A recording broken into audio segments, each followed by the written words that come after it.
Hello and welcome to the Business Standards Morning Show. I'm Kanishka Gupta and let's have a look at the stories for the day.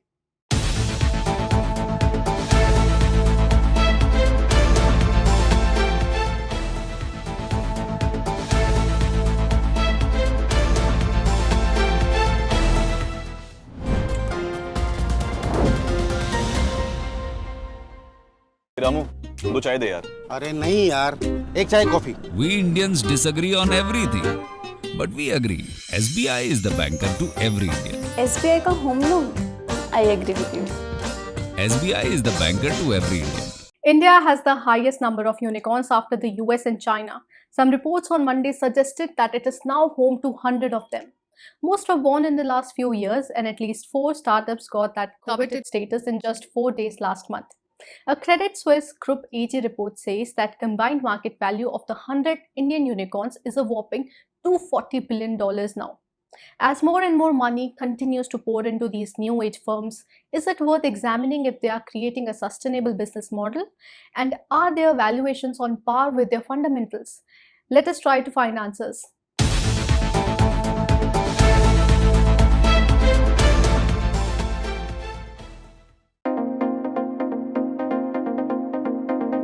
If there was one theme in the startup ecosystem that dominated 2021, it was unicorns. After all, 2021 saw the rise of India's startups, with the unicorn base doubling. Out of India's 90 unicorns at the beginning of 2022, about 46 had emerged in 2021 itself. And in various quarters, the optimism has also carried on into 2022. According to an HDFC Securities report, accelerated funding activity is expected to create over 100 new unicorns in India in 2022. In fact, according to a report, from the beginning of 2022 till April end, India saw the rise of 14 new unicorns. These are Fractal, Lead, Darwinbox, Dealshare, Elastic Run, LiveSpace, ExpressBees, Unifor, Hasura, Cred Avenue, Amagi, Oxizo, Games 24/7 and Open. All of this has papered over some of the early indications in the ecosystem, from corporate governance concerns to the sobering performance of some startup IPOs. And dark clouds could be around the corner. A number of venture capitalists recently told Business Standard that the pace at which unicorns will emerge in India might get a bit slower in 2022. One of the major reasons for this slowdown could be the challenges within the Sunicorn ecosystem. In fact, only a handful of Sunicorns have been able to raise funds in the first quarter of CY22. Iron Pillar Fund managing partner Anand Prasanna told Business Standard that the pace at which unicorns emerge would reduce in the second half of the year owing to the effect of global macro risks on liquidity. According to Prasanna, increasing customer acquisition costs, poor performance by some consumer tech unicorns that went for IPO recently, and India's macroeconomic challenges could affect the pace of unicorn creation in 2022. Some other reasons for the slowdown are a spike in the US interest rates, the Russia-Ukraine conflict, and of course the rising inflation. After a frenzied investment activity in 2021, the market is likely to be cautious this year and investors much more choosy. This could be another reason for a slowdown in unicorn creation, and not necessarily a bad thing. There might be a need to slow things down and look at the sustainability of these unicorns. Let's start with valuations. Consider the funding life cycle of a startup. First comes the seed round. Then come Series A, Series B, Series C and pre-IPO series rounds, all of which usually culminate in an IPO. Now, as one news agency pointed out, there are doubts that the valuations, which multiply with every funding round, are based in a large part on opaque formulas. Metrics that are the gold standard for traditional companies, from profit after tax to EBITDA, are not generally useful when it comes to companies that continue to run in losses. Instead, cost of goods sold, GMV, and active user counts are the valuation metrics that have to be used. This might not be a matter of great concern as long as it is the venture capitalists alone who are shelling out cash based on these valuations. But it becomes unsettling when retail investors get involved through an IPO. In 2021, the Indian startup ecosystem closed a record year for IPOs. However, investors are unlikely to be happy. Consider the disastrous public debut of Paytm. Also, consider the battering received by Zomato. Then there are matters of ethics and corporate governance. Amid reports of data fraud and tax evasion at Indian startups, the Commerce and Industry Minister Piyush Goyal recently said that new age companies must strengthen ethical and corporate governance standards. Otherwise, startups would earn a bad name. While Goyal didn't mention the name of the startups, his statement comes after several reports of corporate governance lapses at unicorn BharatPe over the past few months.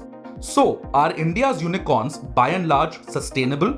I believe there are several companies with significantly strong valuation expectations, current valuations, and future value expectations in the business, as well as I believe there's a pretty solid set of companies that have underperformed. So I wish I could give you a blunt, straight answer saying they're all good or all bad. That's not true. I do believe overall, I think the Indian ecosystem is producing solid companies. We've got good sustainable valuations. And I think that's reflected in the non-public companies as well. Overall, I'm pretty bullish. There will be more disruptive startups and more bumper new tech IPO offerings in the near future. However, for everyone to benefit from them, especially retail investors, Indian startups might have to rethink how valuations are arrived at and the role of corporate governance in the organizations.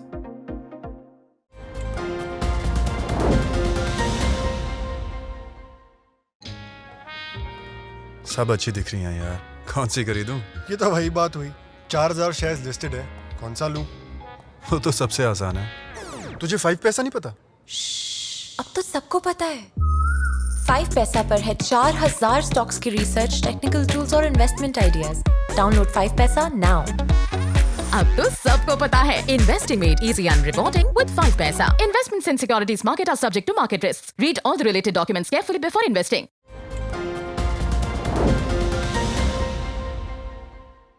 But not all sectors are witnessing such a good growth.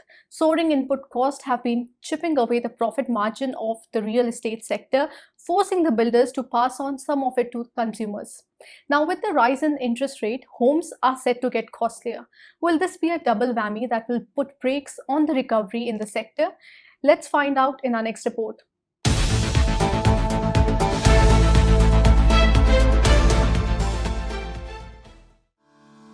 The Indian real estate sector is headed for normalcy. Fueled by attractive home loan rates and availability of inventory, sales are now showing a consistent growth. In a recent interview, HDFC chairman Deepak Parekh said he has not seen housing demand for affordable and mid-income segments the way it is today in his 44 years with the mortgage lender. In fact, according to real estate consulting firm CBRE, housing sales in the first 3 months of this year jumped almost 40% year-on-year to more than 70,000 units. Another property consultant, Anarock, reported housing sales in the March quarter were at their highest level since 2015, with approximately 99,550 units sold across the top 7 cities of India. Ravi Subramanian, MD and CEO of Shriram Housing Finance, said the demand for housing is immense in the affordable segment and the sector has barely scratched the surface. Anarock data shows that unsold affordable housing stock declined 21% in 2 years to 1.86 lakh units. Meanwhile, home loans are set to get costlier. HDFC increased its retail prime lending rate, on which its adjustable rate home loans are benchmarked, by 5 basis points. This comes after many large banks, including the SBI, increased their marginal cost of funds-based lending rate by 5 to 10 basis points last month. An increase in the Reserve Bank of India's repo rate is on the anvil, marking a turn in the interest rate cycle. At the same time, builders have no option but to pass on the input cost inflation. Data shared by Macrotech developers shows that commodities like cement, steel and tiles have seen year-on-year cost escalation of as much as 35.1%. However, the weighted impact is about 13.7%. While inventory prices have already gone up by 6% last fiscal, they are set to rise another 6 to 8% this year, which is below the expected average wage growth of 10% in India, based on a survey by Aon for FY23. The rise in average wages will enable real estate players to pass on the cost increase to customers and maintain margins. Macrotech's MD and CEO Abhishek Lodha, at the fourth quarter earnings call, said that modest price growth in fact bodes well for the sector as the company expects inflation to moderate. We believe that too much price growth is harmful and too little price growth is very, very harmful. In the few years prior to COVID, when prices were flat and then declining, volumes fell significantly because nobody really wants to buy an asset which is falling in value or not appreciating in value. On the other end of the spectrum, if price growth is significantly higher than wage growth, then you have affordability issues coming up and volumes can get impacted, especially in the affordable and mid-income part of the business. What we are seeing right now is kind of a very, very happy situation where price growth is happening, in a manner which makes the home buyers believe that their asset is appreciating in value, which is great. It also makes potential home buyers make their purchase decision earlier because they know that in the future the asset will be more expensive in nominal terms. And overall, the increase being below wage growth, so if you have wage growth of 8 to 10% and price increase of 6 to 8%, affordability increases from a financial perspective, and therefore more and more people are able to climb onto the housing ladder. So all in all, we have seen that consumers welcome a modest level of price growth, and it encourages home buying, and it also improves significantly the sentiment amongst those who are already home buyers. Experts also indicate that the pandemic helped shift consumer sentiment heavily toward homeownership, and the work from home trend is boosting demand for larger homes. Vivek Rathi, Director of Research at Knight Frank India, said that the sustained sales momentum post the third coronavirus wave shows the sector is under a new upcycle. The residential real estate made a very strong comeback after the second wave, and this growth was primarily led by end users. And the end users flocked the market because of two factors. Number one, the interest rates were at record low. And second, the developers kept the price at a reasonable level. They did not randomly increase the price when they saw this recovery happening in the market. And in fact, that led to a good affordability in the market. And we saw the home buyers going ahead with their purchase decision. Unfortunately, with this COVID-19 situation in China, as well as the ongoing war in Ukraine, the supply chain has again been disrupted, which has led to an upward pressure on the input cost. Now, the developers are, I think, or will be very soon forced to increase the price. Now, it is yet to be seen what is the percentage hike that a developer can pass it on to the buyers, and what is that percentage hike that he can absorb himself. In my opinion, anywhere between 5 to 10% of price hike will be acceptable by the buyers, because still the market is very price sensitive. But again, having said that, the buyers also have evolved. They realize the fact that the input cost has put an upward pressure on the pricing of the developers, and they have no choice other than by passing on certain amount to the home buyers. The home buyers are still finding this market quite lucrative because it is being driven by grade A developers. The affordability quotient is still very attractive. Though the interest rates have started to inch slowly, they are still at on the lower side, and in my opinion, this will not be a big dampener for the home buyers. While high raw material costs and the ongoing Ukraine-Russia war are likely to be a near-term damper, the industry estimates that the risks due to rising inflation and mortgage rates are overstated. All signals now suggest that residential real estate is heading for a structural growth cycle after years of downtrend.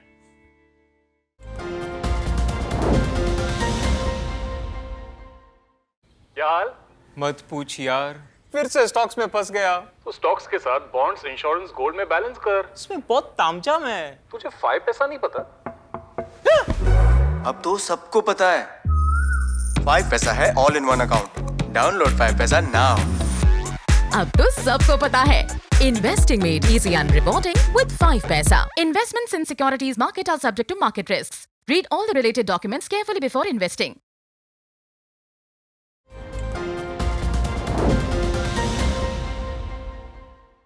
Meanwhile, the world's biggest economy is also grappling with high inflation. The US Federal Reserve is all set to announce its second consecutive rate hike, a first in 16 years. A 50 basis point rate hike has already been priced in by the markets, but is it prepared for a higher quantum? Our next report takes a dive into what the markets expect from the US Federal Reserve on 4th of May and how should investors position themselves on a volatile market.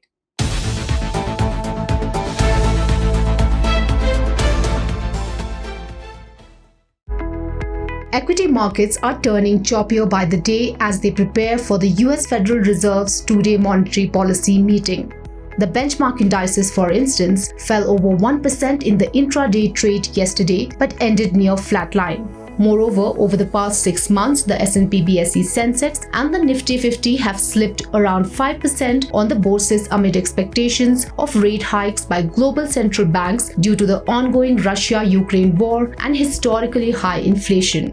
Against this backdrop, all eyes are on the US Fed meeting, which begins later today. The outcome might result in a 50 basis point rate hike in the world's biggest economy, its biggest hike since 2000. Moreover, it could also be the first time in 16 years that the US Fed officials will hike borrowing costs at 2 consecutive meetings. Analysts expect the US Central Bank to announce plans to start shrinking its near $9 trillion bond portfolio at a likely pace of $95 billion a month. If so, that would be nearly twice as fast as the previous time officials dwelled into trimming the money supply in 2017. See, markets have definitely priced in 50 basis point rate hike. So I think as long as it is 50 basis points, so that is already priced in.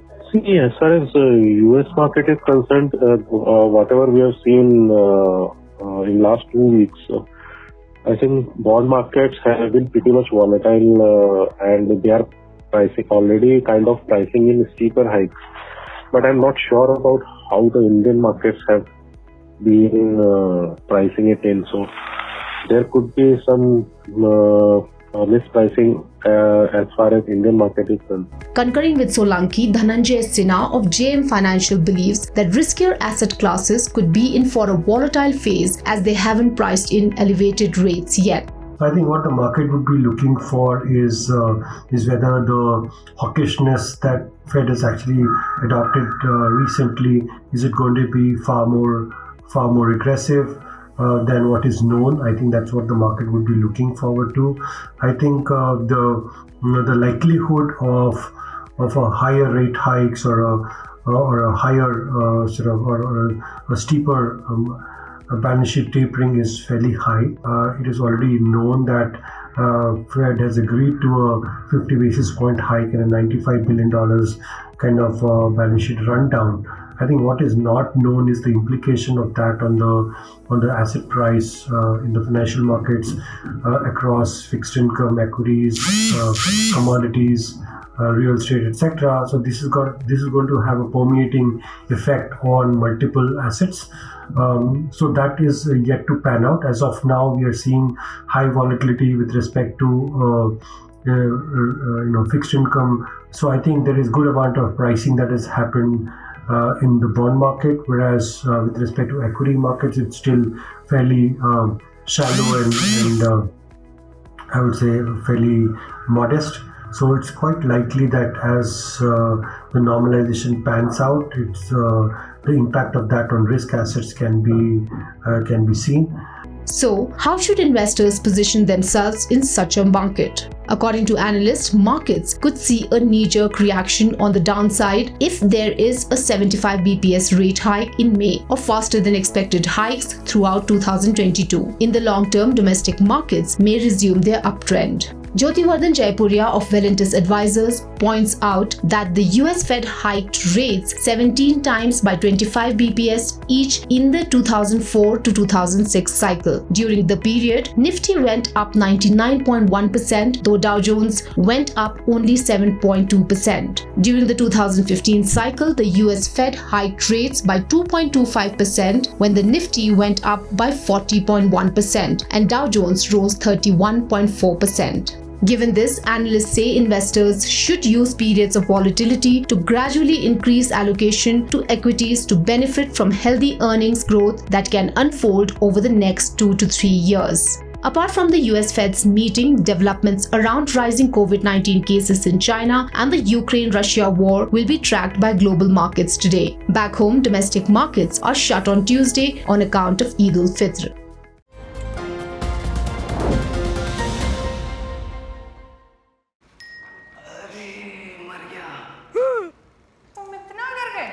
अब क्या किया?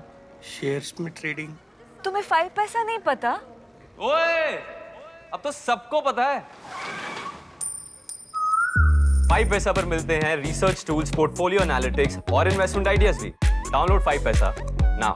अब तो सबको पता है Investing made easy and reporting with 5 paisa. Investments in securities market are subject to market risks. Read all the related documents carefully before investing.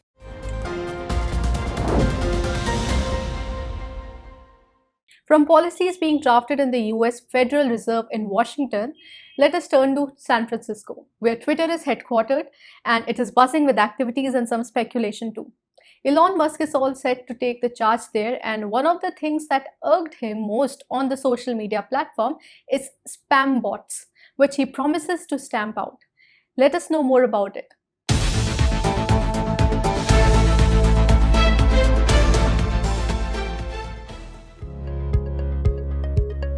After an initial hiccup marked by intense media glare, the world's richest man, known for his penchant for controversy, has finally locked the deal to purchase Twitter for about $44 billion. Social media users, and Twitter as a company too, are waiting with bated breath for the change of guard, and also the changes which Elon Musk will bring with him. Twitter CEO Parag Agrawal may be a worried man now, and so are those floating spam bots. While he was executing the takeover, the Tesla and SpaceX chief had tweeted that he would defeat the spam bots on Twitter or die trying. Musk has called spam bots the single most annoying problem on the social media platform. But why have these bots earned Musk's ire? Have you seen Twitter accounts claiming that they have found a cure for COVID-19? Or perhaps touting a get-rich-quick scheme powered by cryptocurrencies? Then you've possibly come across Twitter bots. These bots are used for trolling and spreading misinformation. The purpose behind their use can range from influencing national elections to spreading malware. Twitter bots have earned favor with scammers as a tool that can infiltrate social media accounts and potentially even a user's personal information. Norton, the maker of one of the most popular antivirus and anti-malware softwares, has a very detailed explanation on bots, which are also known as zombies. TwitterBot is the name given to an automated Twitter account that is controlled by bot software. A bot is programmed to perform tasks that can resemble those of human Twitter users, from liking tweets to following other users. However, a bot's purpose is to tweet and retweet content in pursuit of specific goals, and that too on a large scale. However, one such account is not enough to achieve the intended goals. In truth, it takes a much larger effort. Therefore, Twitter bots are usually found to be a part of a botnet. A botnet is a large network of automated accounts. The bots in a botnet work in concert to appear legitimate. They like and follow each other and push each other's content as if they were real human Twitter users. However, whether or not a bot is malicious depends upon who is deploying it and for what purpose. For example, cybercriminals have made use of Twitter bots to simultaneously spread content containing malware to large groups of people on Twitter. But Twitter bots can also be used for benign purposes like broadcasting information and warnings about weather emergencies in real time. यार ice cream खाएं? नहीं यार, kulfi. We Indians disagree on everything, but we agree. SBI is the banker to every Indian. अरे SBI contactless debit card. I agree. SBI is the banker to every Indian. Interestingly, the Time recently reported that about half of Musk's 90 million followers on Twitter are fake. So, if he really cracks down on spam bots, he will risk losing a big chunk of followers. That's all for today. We will be back with more news and analysis on our next episode. Stay tuned and thank you for watching.